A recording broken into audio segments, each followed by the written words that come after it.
วันนี้ผมพามาดูรถเกี่ยวครับสินเจริญยนต์นี่ครับอยู่แถวบ้านไทรครับผมเกี่ยวข้าวครับลบต้นไม้ไปด้วยนี่ครับรถเกี่ยวข้าวใหญ่ครับโอ้ต้นไม้เยอะแถวบ้านไทรนะครับผมตัวอักษรย่อ SCY ครับสินเจริญยนต์ครับบรรยากาศแบบลบพุ่มไม้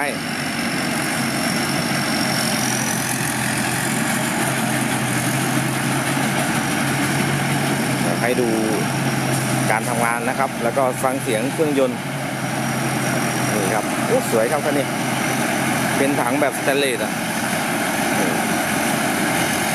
ถังเลสเลยมาแล้วครับข้าวล้มก็มี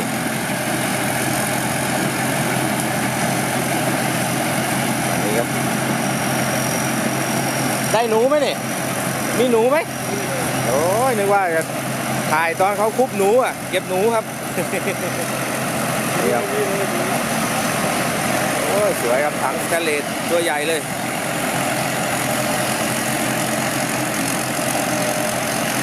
แรงครับดูเครื่องยนต์ข้างหลังโอ้เลย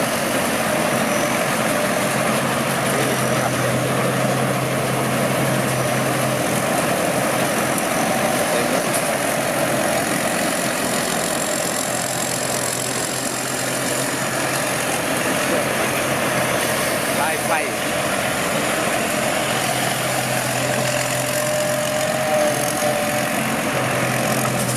ฝั่งนี้ครับอันนี้มาจากไหนครับมาจากสุพรรณโอ้สุพรรณรถเกี่ยวจากสุพรรณบุรีเครื่องยนต์ฮีโน่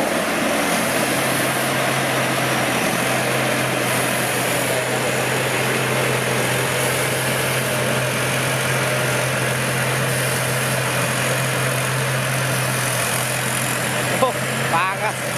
เต็มครับ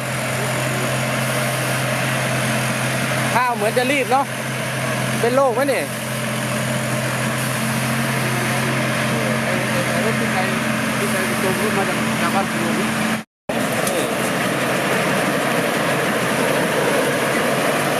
เกี่ยวชอบเลยครับอลังการเลย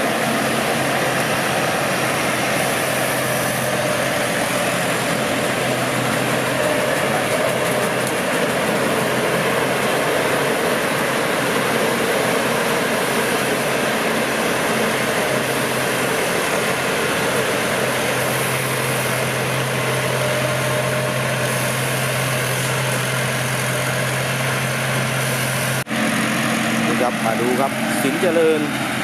มาจากสุพรรณบุรีครับผมสินเจริญยนต์รถเกี่ยวครับจากสุพรรณบุรีสวยๆครับดูข้าวสวยๆครับโอ้มาแล้วข้าวมาแล้วดูจับมัน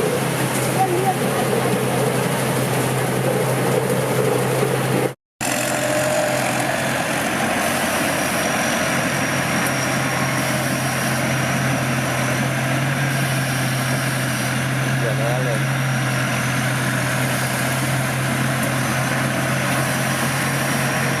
ดูครับสุดจะลงเลยครับเครื่องยนต์น่าจะเป็นฮีโน่นะครับเนี่ยดูเครื่องยนต์ครับด้านหลัง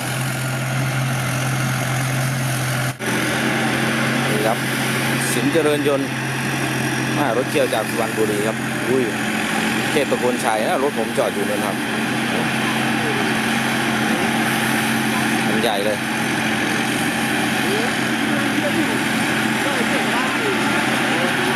เดี๋ยวมาอีกรอบนะครับรอบสุดท้ายนี่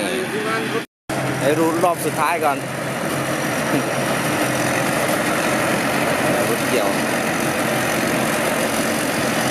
จากสุพรรณบุรี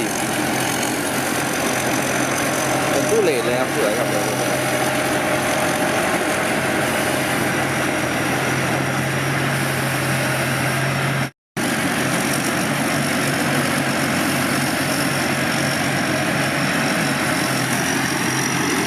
นี่ครับ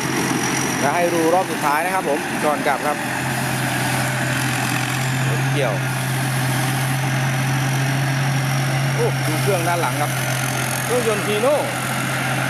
ตัวใหญ่เลย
ข้าวไม่ค่อยสวยเท่าไหร่ครับ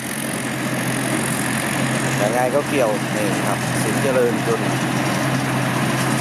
เดี๋ยวชาวบ้านทรายครับผมลาไปก่อนครับคลิปนี้พบกันใหม่ในคลิปหน้าครับวันนี้สวัสดีครับชอบก็อย่าลืมนะครับกดไลค์กดแชร์